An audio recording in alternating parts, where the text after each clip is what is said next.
અરે તને ખબર હે મારા ભાઈબંધે આઈફોન 15 પ્રો મેક્સ લીધો હે નો હોય. હાલ તને બતાવું. આ સૂર્યા બોલ ને ભાઈ. તે ઓલો આઈફોન 15 પ્રો મેક્સ લીધો હે ક્યાં? અરે આર્યો ભાઈ 1,70,000 રૂપિયાનો લીધો. જોઈ લે ભાઈ. હવે હાચો ભાઈ. હા દેખાડ દો. આનો વજન તો જો.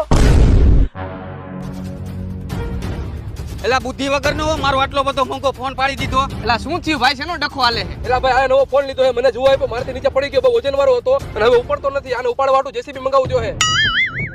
અલા ભાઈ આવી મસ્તી શું કરો? કાંઈ વજન મારો નથી. હા હલકો હા ઉપડી ગયો જો. મેં તને હવારના 50 ફોન કર્યા તારો ફોન આટલો જ હલકો હતો તો મારો એક ફોન કાનો ઉપાડ્યો. સાચી વાત છે ભાઈ તારી કાલના હું ફોન કરું મારો એક ફોન નથી ઉપાડ્યો નાખ હજી બે હાલે તારો 15 પ્રો મેક્સ અને ખોટો ઘમંડ ન કરતો 15 પ્રો તો મેં લીધો હે હો. હવે તારે કઈ બાકી રહી જાય હે? હા વાત તો સાચી. ગમે એવડો ફોન લ્યો પણ કોઈ ઘમંડ ન કરતા.